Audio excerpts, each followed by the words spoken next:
अस्सलामुअलैकुम। इस वीडियो में हम बात करेंगे another topic of the dermatology module, that is the disorders of pigmentation. Number 1 we have vitiligo. It is characterized by the partial और complete loss of melanocytes.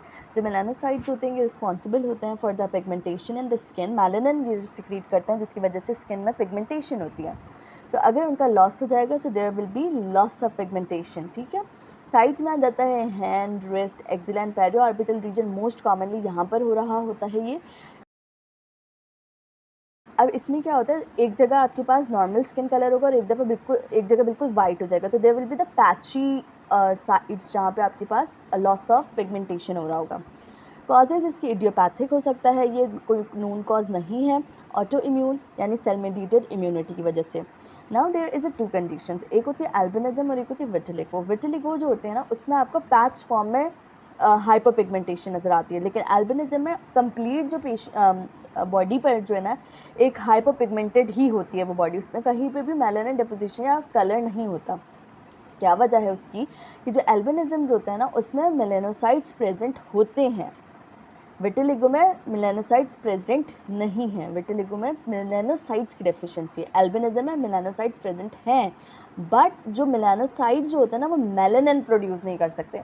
क्यों नहीं कर सकते? बिकॉज टायरोसिनेज डेफिशिएंसी होती है। टायरोसिन हमारे पास एक अमाइनो एसिड है, उसको टायरोसिनेज जो होता है ना एंजाइम वो कन्वर्ट करता है इनटू द मेलानिन, और मेलानिन हमारी बॉडी को पिगमेंटेशन देता है। तो टायरोसिनेज डेफिशिएंसी है जिसकी वजह से टायरोसिन जो है वो मेलानिन में कन्वर्ट होगा नहीं, बॉडी में हाइपर पिगमेंटेशन हो जाएगी। जबकि जो हमारे पास विटिलिगो है उसमें टायरोसिन है बट मेलानोसाइट्स की डेफिशिएंसी है। So this is a difference, याद रखिएगा। फ्रैक्टल की बात की जाए, जिसे इफेलिस भी बोलते हैं, ये हमारे पास पिगमेंटेड लीजन है, मोस्ट कॉमन इन चाइल्डहुड। इसमें मेलानिन डिपोजिशन ज़्यादा हो रही होती है, इसकी प्रोडक्शन ज़्यादा हो रही होती है। अच्छा, इसकी खास बात बताती हूँ। अब वी हैव फ्रैक्टल और दूसरी टर्म होती है लेंटिगो। दोनों एक ही तरह की चीज़ है कि आपके पास मेलानिन की प्रोडक्शन बढ़ रही है। फ़र्क ये होता है, जो फ्रैक्टल होता है ना वो फेड हो जाता है इन विंटर्स और इंटेंसिफाई होता है विद समर्स। सनलाइट एक्सपोजर से, यूवी रेडिएशन एक्सपोजर की वजह से ये बढ़ता है। अब ये वाले जो पॉइंट है ना ये बहुत इंपॉर्टेंट है। कैसे? पहली बात, फ्रैक्टल यूवी रेडिएशन के एक्सपोजर की वजह से बढ़ रहा है, ठीक है, सनलाइट की वजह से ये बढ़ रहा है। विंटर्स में ख़त्म हो जाता है, जबकि लेंटिगो में कोई ये सीजनल वेरिएशंस नहीं मिलती, ना ही ये बढ़ता है ना ही ये कम होता है, एक ही कलर क्या होता है ये, ठीक है, एक ही तरह से मेलानिन प्रोडक्शन हो रही होती है। अब एक और चीज़ होती है हमारे पास, दैट इज़ द कैफेओलेट स्पॉट्स। इसमें क्या डिफरेंस होता है कि इसमें सन एक्सपोजर से कोई उसकी डिपेंडेंसी नहीं होती, बल्कि इसमें न्यूरोफाइब्रोमेटोसिस हो रही होती है, जिसकी वजह से जो हमारे पास मेलानोसाइट्स होते हैं ना उनकी साइटोप्लाज्म में वी हैव मेलानोजोम्स। मेलानोजोम्स मेलानिन बनाते हैं। सो ऐसे पेशेंट्स जिनमें कैफेओलेट स्पॉट्स होते हैं, न्यूरोफाइब्रोमेटोसिस हो रही हो, सो उनमें ये मेलानोजोम्स मैक्रो हो जाते हैं, जिसकी वजह से हमारे पास मेलानिन प्रोडक्शन हो रही होती है।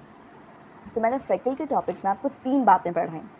पहली ये कि फ्रैक्टल यूवी रेडिएशंस की एक्सपोजर की वजह से होंगे और ये विंटर्स में फेड कर जाते हैं और समर में बढ़ जाते हैं। नंबर 2 वी हैव लेंटिगो, ये भी हमारे पास मेलानिन प्रोडक्शन की एक्सेसिवनेस को कहते हैं, और डिफरेंस ये है कि इनमें कोई वेरिएशन नहीं आती, ये स्टेबल रहते हैं।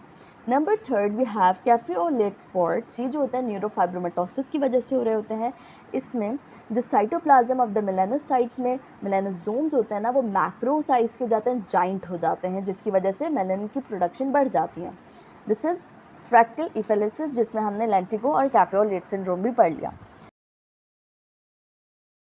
मेलेस्मा की बात की जाए तो M for melasma, M for mask like zone of facial hyperpigmentation.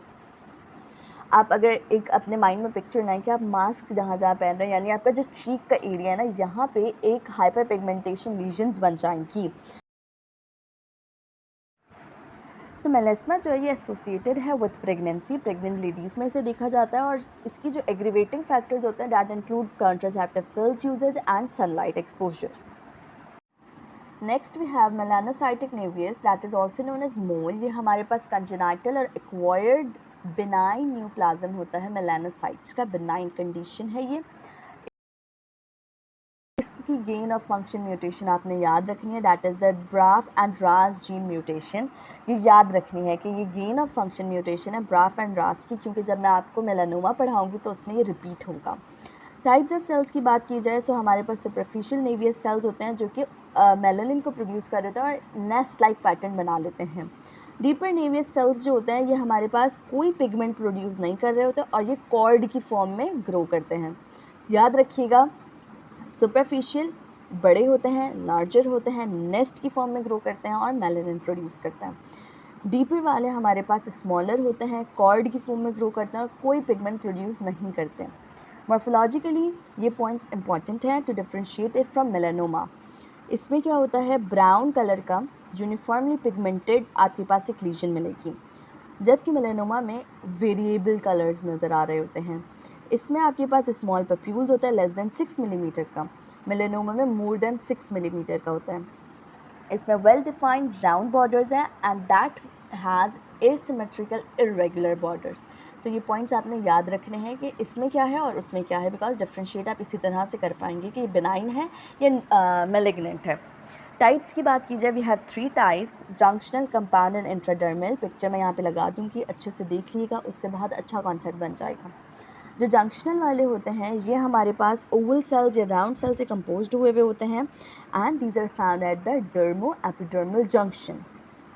Compound nevi जो होते हैं ये डर्मो एपिडर्मल जंक्शन पर भी मिल रहा है और इंट्राडर्मल में भी मिल रहे होते हैं। अब जो हमारे पास इंट्राडर्मल नेवियाई होते हैं ये हमारे पास नेस्ट की फॉर्म में मिल रहे होते हैं एंड ये थ्रू आउट जो हमारे पास स्किन की लेयर्स हैं उसमें मिल रहे होते हैं, यानी एपिडर्मिस के बाद डर्मा एपिडर्मल जंक्शन से लेकर इंट्राडर्मल में भी मिल रहे होंगे। Now a very important thing is that जो जंक्शनल नेवियाई होते हैं वो यंग एज में मिलते हैं, कंपाउंड वाले मिडिल में, और जो हमारे पास इंट्राडर्मल होते हैं वो ओल्डर एज में मिल रहे होते हैं। कॉमन होते हैं एडोलेसेंस में because of the hormonal changes. Then at last we have dysplastic nevi. ये हमारे पास टारगेट लाइक लीजन्स होती हैं, इसमें रेज्ड सेंटर होता है और साथ में फ्लैट पेरिफ्री होती है मोर देन 5 मिलीमीटर की।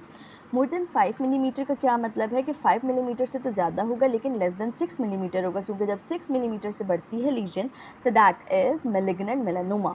सो इसमें आपको क्या नज़र आता है, सेंटर से रेज्ड और पेरिफेरली फ्लैट लीजन नज़र आ रही होती है और 5 मिलीमीटर।